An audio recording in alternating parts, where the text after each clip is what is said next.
ओम गणेशाय नमः। श्रीमद्भागवत महापुराण सुख सागर द्वितीय स्कंद प्रथम अध्याय। भगवान श्री कृष्ण के सभी भक्तों को राधे राधे, जय श्री कृष्ण। आज मैं आपको सुनाऊंगी प्रथम अध्याय, ध्यान विधि और भगवान श्री हरि का विराट स्वरूप। श्री सुखदेव जी ने राजा परीक्षित से कहा, हे राजन, जो अज्ञानी मनुष्य परमेश्वर की महिमा को नहीं जानता और केवल अपने भौतिक सुखों तथा भोग विलास में डूबा रहता है, उसकी सारी उम्र ऐसे ही बीत जाती है। रात दिन धन की हाय हाय और परिवार के भरण पोषण में ही वह समाप्त हो जाती है। मोह में फंसा जीव मृत्यु को निकट आते देखकर भी सावधान नहीं होता, जबकि जीवन मृत्यु के इस आवागमन चक्र से मुक्त होने के लिए उसे श्री कृष्ण की ही लीलाओं का श्रवण, कीर्तन और स्मरण करते रहना चाहिए। मनुष्य जन्म का यही तो लाभ है कि वह अपने ज्ञान से, अपनी भक्ति से और अपने धर्म के प्रति पूर्ण निष्ठा से अपने जीवन को ऐसा बना ले कि मृत्यु काल के निकट आने पर उसके हृदय में भगवान के प्रति पूर्ण आस्था और मन में उसकी स्मृति बनी रहे। राजन, भगवान की कृपा और दया के बिना सुख की प्राप्ति नहीं होती। निर्गुण स्वरूप परमात्मा में यद्यपि मेरी पूर्ण श्रद्धा और निष्ठा है, फिर भी भगवान श्री कृष्ण की मधुर लीलाओं के प्रति मेरा आकर्षण निरंतर बना रहता है। इसी कारण पिता श्री कृष्ण द्वैपायन व्यास जी द्वारा रचित इस श्रीमद् भागवत पुराण में मेरा मन सदैव रमा रहता है।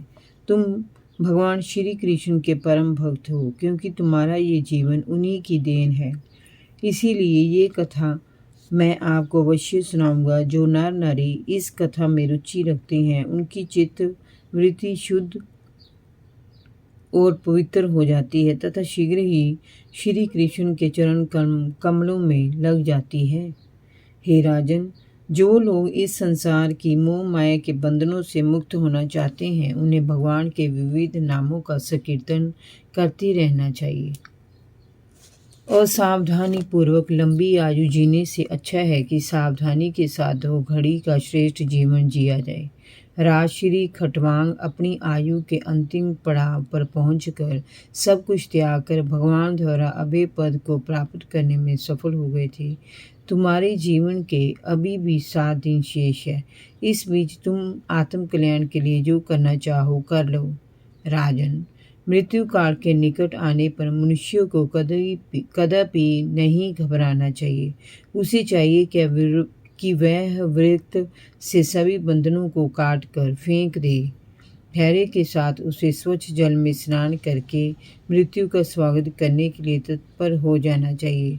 एकांत और पवित्र स्थान में बैठकर उसे परमात्मा का ध्यान करना चाहिए। परमात्मा के ध्यान के लिए सर्वोत्तम उपाय ओम का जाप है, जिसे मन ही मन करते रहना चाहिए। उसे एक पल के लिए भी भगवान का ध्यान नहीं त्यागना चाहिए। प्राण वायु को वश में करके मन पर नियंत्रण करना चाहिए। अपनी सभी इंद्रियों की ओर से मन को हटाकर भगवान के कल्याणकारी स्वरूप में ध्यान को लगाना चाहिए। भगवान में पूर्ण रूप से तल्लीन होने पर विषय वासनाओं की ओर से मन सबत ही हट जाता है। भगवान विष्णु का यही वह परम पद है जिसे प्राप्त करके मन भगवत प्रेम के आनंद से भर जाता है। इसे ही शास्त्रों में ब्रह्मानंद के नाम से पुकारा जाता है। राजन, यदि ईश्वर का ध्यान करते समय मन भटकता है तो घबराना नहीं चाहिए। धैर्य के साथ परमात्मा के विग्रह में लीन होते चले जाने का प्रयत्न निरंतर करते रहना चाहिए। इसे ही योग धारणा कहा जाता है। ये धारणा कर सभी दोषों को मिटाकर मन के चंचल स्वभाव को नियंत्रित कर देती है, और जब मन शांत होकर स्थिर हो जाता है तब उसे तत्काल भक्ति योग की प्राप्ति हो जाती है। परीक्षित ने पूछा, विप्रभु, ये धारणा किस स्थान से, किस वस्तु में, किस प्रकाश से की जाती है और उसका क्या स्वरूप है, जो शीघ्र ही मनुष्य के मन का मैल धो देती है।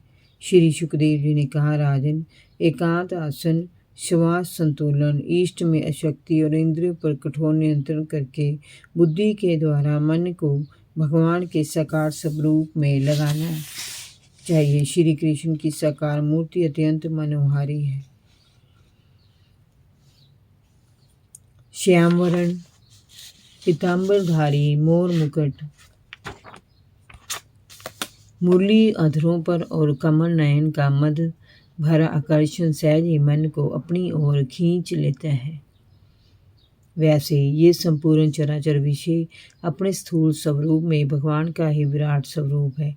ये जल, अग्नि, वायु, आकाश, अहंकार, महतत्व और प्रकृति आज 7 आवरणों से घिरा हुआ है।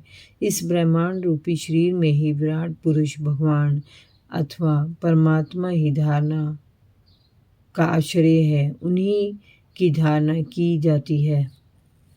तत्वज्ञ पुरुषों ने उस विराट पुरुष की कल्पना इस ब्रह्मांड से ही की है। वे पाताल को उसके तलवे कहते हैं और एड़ियों और पंजों को रसातल मानते हैं। एड़ियों की गांठें उसकी महातल है, पैर के पिंड तलातल है, दोनों घुटने सूतल, जांघें वितल और अतल, पेडू भूतल, नाभि सरोवर और छाती स्वर्गलोक है। गले को वे महलोक, मुख को जनलोक, ललाट को तपोलोक, मस्तक को सत्यलोक मानते हैं। इंद्रादि देवगण उसकी भुजाएं हैं तथा दिशाएं, कान और शब्द सर्वेंद्रियां हैं। दोनों अश्विनी कुमार उसकी नासिका के छिद्र हैं। गंध घानेन्द्रियां हैं और धधकती हुई अग्नि उसका मुख है। अंतरिक्ष उसके नेत्र हैं। पलकें रात और दिन है। देखने की शक्ति सूर्य है। भ्रू विलास ब्रह्मलोक है। जीवा रस है। तालु जल है। माया उसकी मुस्कान है। दाढ़ी यम है। लज्जा और लोभ उसके ऊपर नीचे के होंठ है। धर्म सीना और अधर्म पीठ है। पर्वत उसकी हड्डियां हैं। नदियां नाड़ियां हैं। वक्ष रोम है। वायु श्वास है। काड़ उसकी चाड़ है। बादल उसके केश हैं। संध्या वस्त्र है। चंद्रमा उसका मन है। पशु उसके नख है। मनुष्य का हृदय उसके निवास स्थान है। दैत्य उसका वीर्य है। ब्राह्मण मुख है। क्षत्रिय भुजाएं हैं। वैश्य जंघाएं हैं और शूद्र उस विराट पुरुष के चरण है। हे परीक्षित, विविध विचारों को ग्रहण करने वाला मनुष्य उसे अपने अपने अनुभवों के अनुसार देखता है, किंतु वह एक ही है। उस आनंद निधि परमात्मा का भजन और स्मरण करने वाला प्राणी सभी पापों से मुक्त हो जाता है। उसके अतिरिक्त संसार की भौतिक वस्तुओं में आसक्त होने वाला मनुष्य पतन के गर्त में गिर जाता है। जय जय श्री राधे भागवत महापुराण की जय। कृष्ण कन्हैया लाल की जय। भगवान श्री कृष्ण के सभी भक्तों को राधे राधे। जय श्री कृष्ण।